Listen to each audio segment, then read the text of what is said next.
नमस्कार साथियों, आपका स्वागत है अपना यूट्यूब चैनल विकास टारगेट बोर्ड में।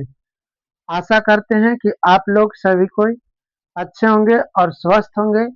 पढ़ाई चल रहा होगा। इसके लिए आज जो है क्लास 10th के सर्कल सर्कल क्लास 10th के मैथ के सूत्र के बारे में जानेंगे।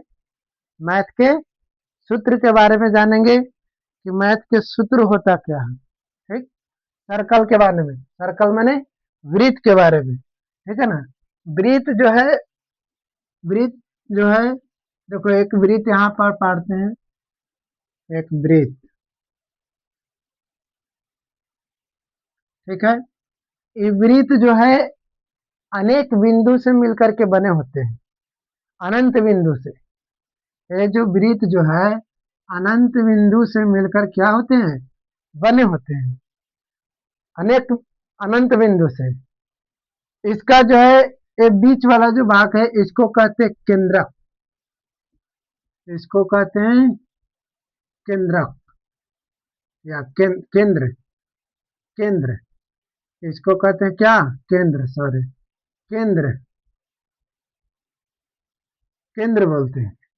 इसके बीच वाले जो होते हैं इसको कहते हैं केंद्र, ठीक है, केंद्र बोलते हैं। अब इससे इससे केंद्र से होकर जाने वाली जो रेखा होता है, केंद्र से होकर जाने वाली रेखा को, केंद्र से होकर जाने वाली रेखा को इसको कहते हैं व्यास।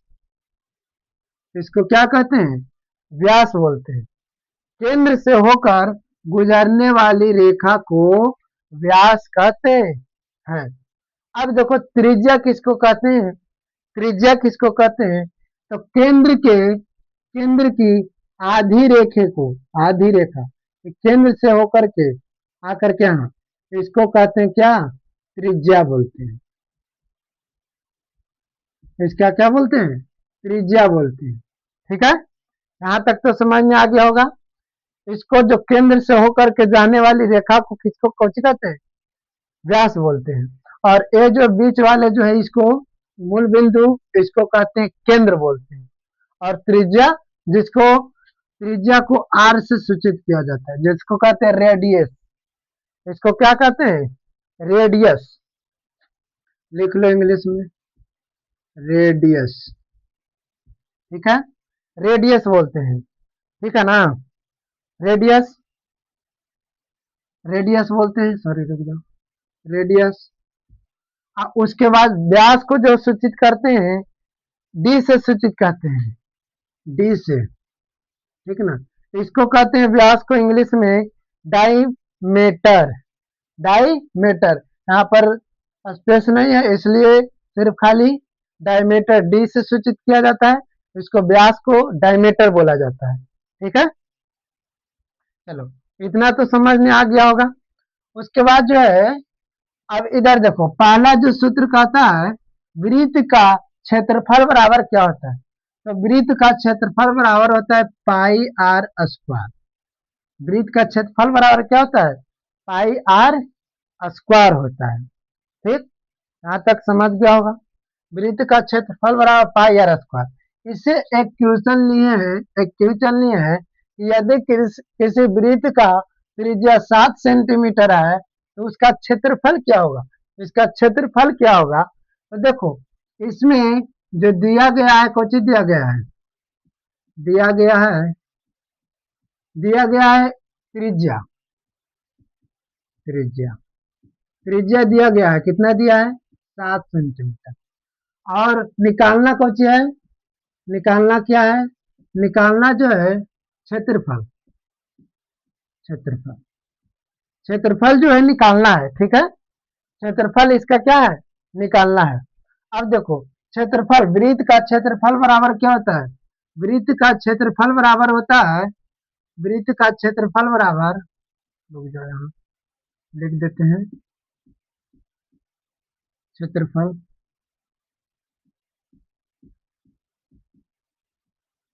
क्षेत्रफल बराबर वृत्त का क्षेत्रफल बराबर, ठीक है ना, वृत्त का क्षेत्रफल बराबर होता है pi R square, pi R square. अब बोलेगा कि पाई जो है, पाई आर स्क्वायर जो होता है, तो पाई का मान कितना होता है? पाई के मान जानता है तो ठीक है, और नहीं जानता है तो देखो, पाई का मान जो होता है 22/7 होता है। इसको दशमलव में बोला जाए तो इसको भागा देगा 22/7 से, 22 में 7 से भागा देगा तो आ जाएगा 3.14 आता है। ठीक है ना? तो ये भी जो है मैट्रिक बोर्ड में पूछा जाता है कि पाई के मान दशमलव में कितना होता है, तो 3.14 होता है। इसको याद रखना। ठीक, पाई का मान कितना होता है? 3.14 होता है दशमलव में, और इसका मान जो है 22/7 होता है भिन्न में। ठीक है, अब देखो इसका क्षेत्रफल है पाई आर स्क्वायर। पाई के मान कितना है? 22/7, और गुने में आर। आर जो त्रिज्या कितना दिया है? त्रिज्या आर, त्रिज्या इसका कितना दिया है? 7 सेंटीमीटर, 7 सेंटीमीटर। तो इसको लिख दो 7 गुने आर के स्क्वायर है। आर के स्क्वायर का मतलब कि दो गो, जैसे हम बोल दें कि 6 के स्क्वायर, इसके मतलब माथा पर इसको दो रहे तो 6 गुने 6। ठीक है ना? दो, इसके लिए ठीक है। तो आर का स्क्वायर तो 7, त्रिज्या है आर, आर के 6 7 है तो 7 गुने 7।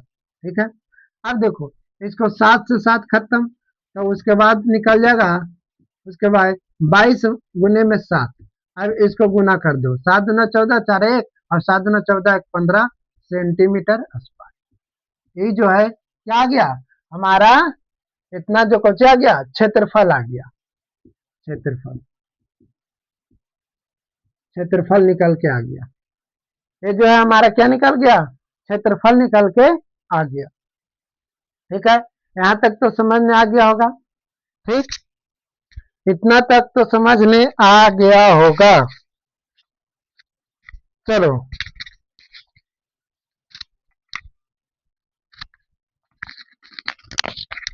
उसके बाद जो है आगे बढ़ते हैं। एक जो है आंसर आ गया। ठीक है, उसके बाद जो है दूसरा जो है, दूसरा जो है हर सवाल को हम एक जो है अथी उसके तरीकों, उसी के उसी के जैसा एक क्वेश्चन भी हम बनाएंगे कि कैसे बनता है और कैसे पूछे जाते हैं। ठीक है ना? उसके बाद जो है, उसके बाद जो दूसरा दूसरा क्वेश्चन कहता है, अब दूसरा इसमें दिया गया है कि वृत्त का परिधि बराबर क्या होता है? तो वृत्त का परिधि बराबर सूत्र होता है 2πr होता है। वृत्त के परिधि बराबर क्या होता है? 2πr होता है। अब देखो इसमें दूसरा हम क्वेश्चन लिए हैं, यदि किसी वृत्त की त्रिज्या 7 सेंटीमीटर, एक पहले वृत्त पारो, एक पहले हम वृत्त पारते हैं। ठीक है,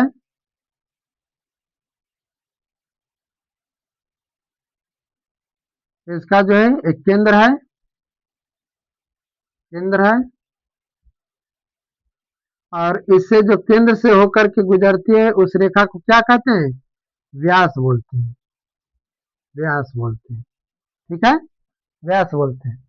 अब जो है इसके बाद ये जो है, ये जो है क्या है? त्रिज्या है, त्रिज्या, इसको आर से सूचित किया जाता है, त्रिज्या है, त्रिज्या। ठीक है, यहाँ तक तो समझ में आ गया। त्रिज्या कितना दे ले? 7 सेंटीमीटर, 7 सेंटीमीटर। तो दिया गया है कुछ, देखो इधर दिया गया है, दिया गया है त्रिज्या आर बराबर, आर बराबर कितना है? 7 सेंटीमीटर। निकालने के लिए क्या कह रहा है? परिधि निकालने के लिए, वृत्त की परिधि, वृत्त की परिधि बराबर, परिधि बराबर। अब देखो वृत्त की परिधि बराबर होता है क्या? वृत्त की परिधि बराबर होता है, वृत्त की परिधि बराबर 2πr, 2πr। ये जो है हमारा वृत्त की परिधि बराबर 2πr हो गया। ठीक है ना? 2πr हो गया। अब उसके बाद जो है देखो, अभी हम पढ़े कि पाई के मान कितना होता है? 22/7। इसका दशमलव में क्या होता है? 3.14 होता है। अब 2 गुने में पाई के मान कितना है 22/7 और गुने आर, आर कितना है 7 सेंटीमीटर। समझ में आ गया। अब जो है इसको क्या करेंगे कि 7 से 7 खत्म हो गया, 7 से 7 क्या हो गया खत्म हो गया। अब जो है बच गया ये दोनों जो है बच गया। अब इसको गुना कर दो, 22 गुने में 2 बराबर कितना हो गया 44, और क्या है 44 सेंटीमीटर आ गया। ये जो है हमारा आंसर आ गया। ये हमारा क्वेश्चन निकल गया, परिधि, परिधि निकल गया।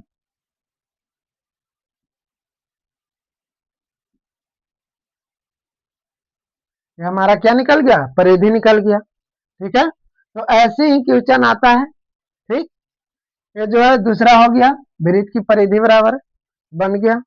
उसके बाद जो है तीसरा कहता है कि वृत्त का व्यास क्या होता है। वृत्त का व्यास बराबर क्या होता है, सूत्र 2r होता है। वृत्त के व्यास बराबर क्या होता है 2r होता है। ठीक है, तो इसके लिए भी एक